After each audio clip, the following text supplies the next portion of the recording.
मार्गशीर्ष महिना सुरू झालेला आहे आणि हा महिना अत्यंत पवित्र महिना आहे. या महिन्यामध्ये व्रत वैकल्य फार प्रमाणामध्ये केली जातात. दत्त जयंतीसुद्धा या महिन्यामध्ये येत असते. तसेच आज आहे गुरुवार म्हणजे पहिला मार्गशीर्ष गुरुवार. तर मी पूजा कशाप्रकारे केलेली आहे आणि त्याचबरोबर रांगोळी कशी काढली, त्यामध्ये काय वस्तू टाकलेली आहे आणि स्वयंपाक जो बनवलेला आहे, तर आपण म्हणतो ना बिना कांदा लसूणचा सात्विक पद्धतीचा स्वयंपाक मी कशाप्रकारे तयार केलेला आहे. तसेच कमळाच्या रांगोळीचे महत्त्व आपण या सर्व काही गोष्टी आजच्या या व्हिडिओमध्ये बघणार आहोत. तर नमस्कार, आपल्या चॅनलमध्ये सगळ्यांचे मनापासून खूप खूप स्वागत आहे. रामकृष्ण हरी माऊली. तर सकाळी मी काय झालं, बरेचशी कामं म्हणजे टिफिन वगैरे झाला आणि पूजाविधी करायची होती. तर राहू काळ वगैरे आपण सर्व काही बघून पूजाविधी करत असतो. तर मी झाडझूड वगैरे झाली माझी आणि मी टेरेसवर फुलं तोडण्यासाठी आलेलीच होती. तर झाडांना तुम्ही फुलं बघितलीच असेल, जसं की जास्वंदाची फुलं, गुलाबाची आणि शेवंतीची, झेंडूची, अशी वेगवेगळ्या प्रकारांची फुलं आता खूप फुलायला लागलेली आहे. यामुळे बाग अगदी सुंदर वाटते. आणि हा झेंडू जो आहे ना, दरवर्षी मार्गशीर्ष महिन्यामध्येच खूप पहिला फुलं लागतात आणि सुगंधसुद्धा तेवढाच भारी असतो. तर पत्रीसाठी बघा, डाळिंबाची फांदी, पेरूची फांदी, आपण अशा वेगवेगळ्या प्रकारच्या फांद्या तोडून पूजाविधीमध्ये वापरत असतो. तर मला कुठं जावं लागत नाही, कारण जी सगळी झाडं माझ्या अंगणातच आहे, म्हणजे गार्डनमध्ये लावलेली आहेत. तर चला आता बघूया मी एंट्रीला कशाप्रकारे रांगोळी काढलेली आहे. तर बघा, आपल्याला प्रश्नच पडतो रांगोळी काढायचा. तर ही जी रांगोळी आहे ना, तर अगदी पिठासारखी आहे, म्हणजे जास्तच बारीक आहे. थोडीशी रवाळसर असली म्हणजे आपल्याला काढताना बोटांच्या साहाय्याने आपण काढू शकतो. परंतु आता ही जास्तच बारीक असल्यामुळे मी अशा प्रकारे माझ्याकडे जी डब्बी आहे ना, आपण रांगोळी टाकताना ती गाळल्या जाते, तर त्या डब्बीच्या साहाय्याने मी अशा प्रकारे रांगोळी काढून घेत असते. तर बघा, कमळाचं फूल काढून झालेलं आहे. आणि कमळाचं फूल का काढावं, तर बघा, लक्ष्मी मातेला प्रिय असणारं हे कमळ शुभतेचं प्रतीक आहे. आपल्या घरातील वातावरण प्रसन्न करत असते, अगदी म्हणजे मनाला शांतता वाटत असते. ज्यावेळेस तुम्ही कमळाचं फूल अंगणामध्ये किंवा आपल्या घरामध्ये रांगोळीमध्ये या फुलाचा समावेश जर केला, तर आपला तो बघण्याचा दृष्टिकोन बदलून जातो आणि आपली रांगोळी जी आहे अगदी सुंदर वाटत असते. आणि बघा, शांततेचं प्रतीक असलेलं हे कमळाचं फूल लक्ष्मी मातेलासुद्धा प्रिय आहे. आपल्या घरामध्ये शुभचिन्ह आपण बऱ्याचदा काढतो, त्यामध्ये कमळसुद्धा काढलं जातं.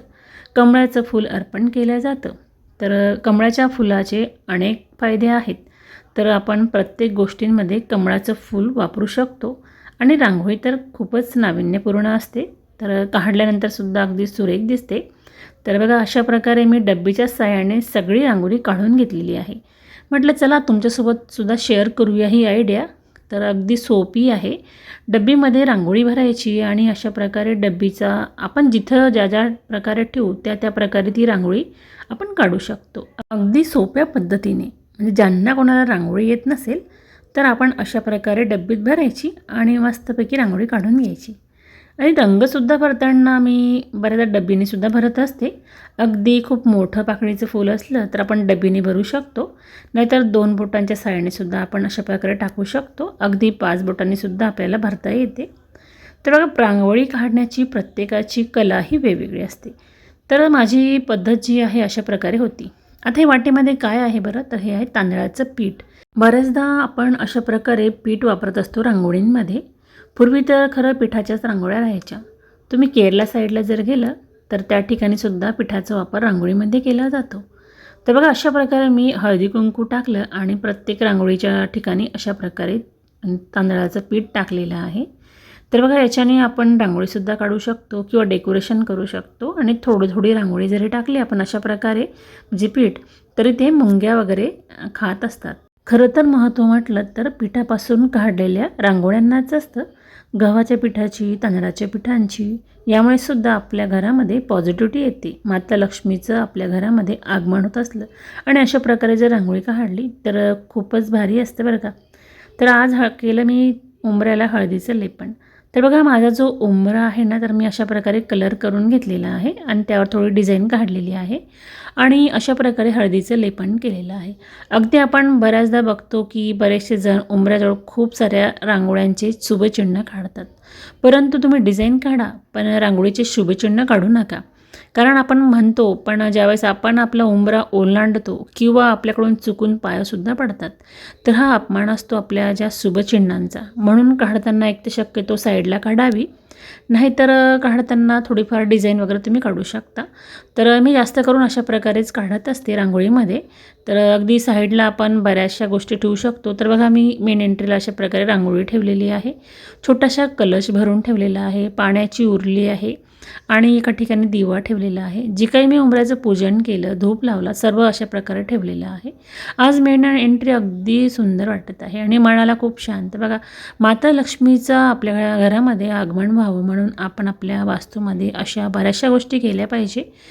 तर बघा जे मी पीठ बोलली तांदळाचं, तर ते आपण ज्यावेळेस टाकत असतो रांगोळींमध्ये, मुंग्या किडे खातात आणि आपल्या जो पितृदोष आहे ना, त्याचं निवारण होतं. म्हणजे पितृदोष कमी होण्यामध्ये सुद्धा ह्या रांगोळीचाच उपयोग होतो बरं का आपल्याला. म्हणून आपण आपल्या अंगणामध्ये ज्यावेळेस रांगोळी काढतो ना, तर पिठाच्या रांगोळ्या थोड्याफार काढत चला. एखादं फुल का असेना, म्हणजे ते मुंग्या वगैरे खातील आणि त्या तृप्त होतील. अशा प्रकारे झाडांची फुलं, दुर्वा, पत्री सर्व काही काढून झालेलं आहे. स्वस्तिक काढला सुरुवातीला अशा प्रकारे, तेव्हा हळदीचं काढलं आणि आज काढली फुलांची छानशी रांगोळी. आणखीन एक वस्तू दाखवायची राहिली ती म्हणजे वालाच्या शेंगा. तर आज बघा बऱ्याच दिवसातून परत शेंगा निघालेल्या आहेत. तर ह्या तिसऱ्यांदा निघालेल्या आहेत आणि आज काही जास्तच निघाल्या. तर खूप छान गावठी शेंगा आहेत. तर बघा आपल्या गार्डनमध्ये आपण अशी वेगळ्या प्रकारची झाडं जर लावली तर त्याचा आपल्याला फायदा कधी ना कधी होत असतोच. आणि तुम्ही माझ्या व्हिडिओमध्ये बघतच असाल, मी बऱ्याचशा फुलझाडं म्हणा किंवा फळझाडं, पालेभाज्या असं काही लावत असते आणि त्यांची काळजी कशी घेते अशी बरीचशीसुद्धा माहिती मी देत असते व्हिडिओंमार्फत. तर बघा आजसुद्धा मी पंचारतीने अशा प्रकारे देवीची आरती केलेली आहे. तर बघा आसन दिलं नैवेद्याला, त्याच्यानंतर तुम्ही रांगोळी बघू शकता. अगदी फुलांच्या वापरच करून काढलेली आहे आणि कमळाची जी मोल्ड आहे रांगोळींची ती अशा प्रकारे ठेवली आणि सुंदरशी रांगोळी तयार झालेली आहे. तर बघा आपण अशा प्रकारे सुद्धा रांगोळी काढू शकतो आपल्या देवपूजेमध्ये.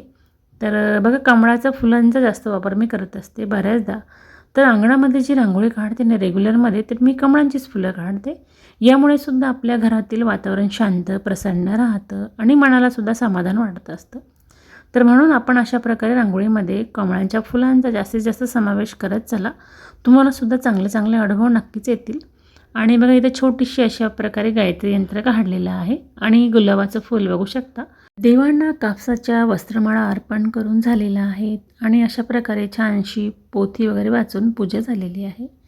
तर मी सागर संगीतच पूजा म्हणेल, कारण प्रत्येक गोष्ट खूप आपण मनापासून करत असतो आणि व्यवस्थित जर केली तर आपल्यालासुद्धा खूप छान म्हणजे पूजा केल्यासारखं वाटतं आणि तसंच माझं आहे. म्हणून मी प्रत्येक गोष्ट खूप मनापासून करत असते.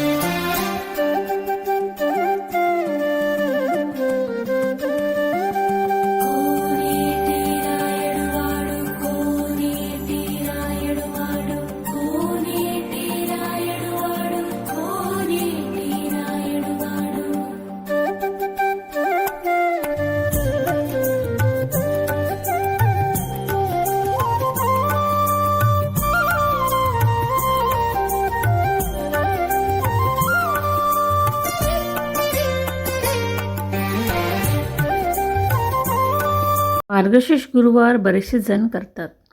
तर बघा ज्यांच्याकडून अगदी पूर्ण निरंकार राहणं होत असेल त्यांनी नक्कीच करावे आणि ज्यांच्याकडून होत नसेल त्यांनी फलाहार करूनसुद्धा उपास छान प्रकारे करता येतो.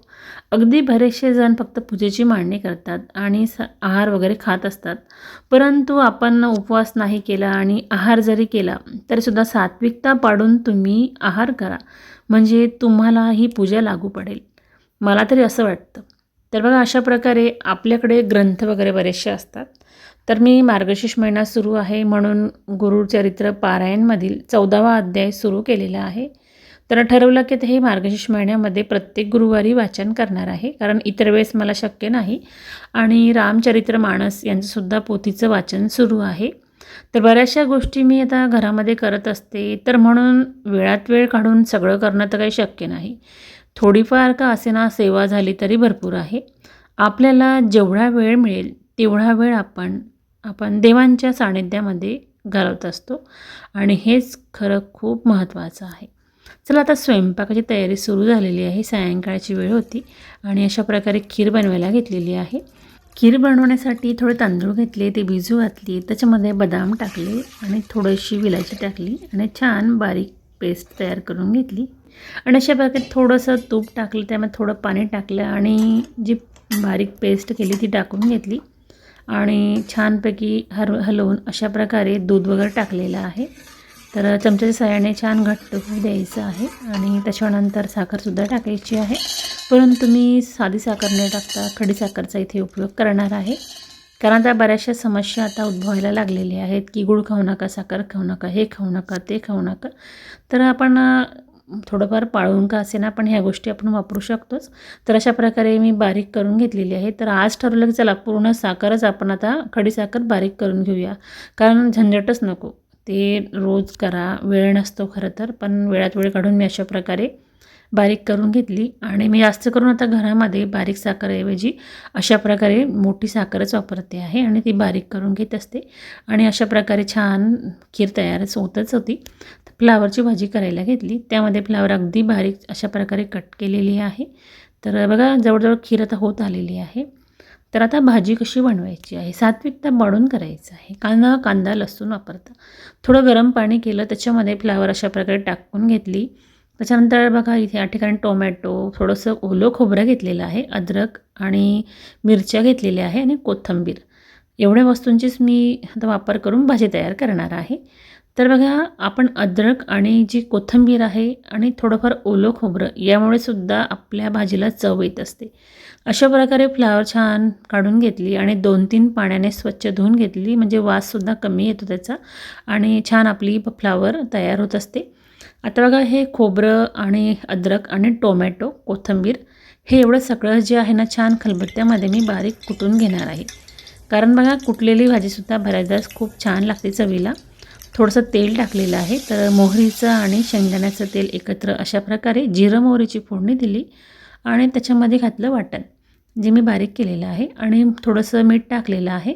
तर मीठ शिजण्यासाठी टाकलं सुरुवातीला. अशा प्रकारे छान तयार होत आलं का ते वाटण आपलं, त्यामध्ये आपल्याला हव्या त्या अशा तिखट, हळद, मसाला आपल्याला जे पाहिजे ते आपण टाकून घ्यायचं छान आणि अशा प्रकारे छान तेल सुटायला लागलं का थोडंसं पाणी टाकायचं आणि पुन्हा ते छान हलवून घ्यायचं आणि नंतर आपला जी भाजी टाकणार आहे आपण ती टाकून घ्यायची.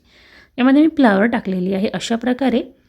तर बघा माझा जो मसाला आहे त्याच्यामध्ये सुद्धा मी कांदा वापरलेला नाही, म्हणून सात्विकता अशा प्रकारे आपण पाळून आपली पूजा ही सार्थक करू शकतो. बघा ज्या देवांना चालत नाही ना, तर त्यावेळेस आपण अशा प्रकारे जर भाजी बनवली तर खूपच भारी. तर माझा आजचा स्वयंपाक अशा प्रकारे तयार झालेला आहे. एका साईडला वरण आणि बघा नैवेद्यसुद्धा देऊन झालेला आहे. तर अशा प्रकारे पूर्ण दिवसभरामध्ये मी काही ना काही केलेलं आहे. खरं तर मला एक खूप महत्त्वाची वस्तू बनवायची होती, परंतु आता वेळच मिळाला नाही. तर म्हटलं चला आता पुढच्या व्हिडिओमध्ये बनवूया आणि तुमच्यासोबत शेअर करूया. तुम्हाला आजचा हा व्हिडिओ कसा वाटला, आवडला असेल तर लाईक शेअर करा. आपण परत पुन्हा भेटू अशा छान छान युजफुल व्हिडिओसोबत. तोपर्यंत काळजी घ्या आणि आनंदात राहा.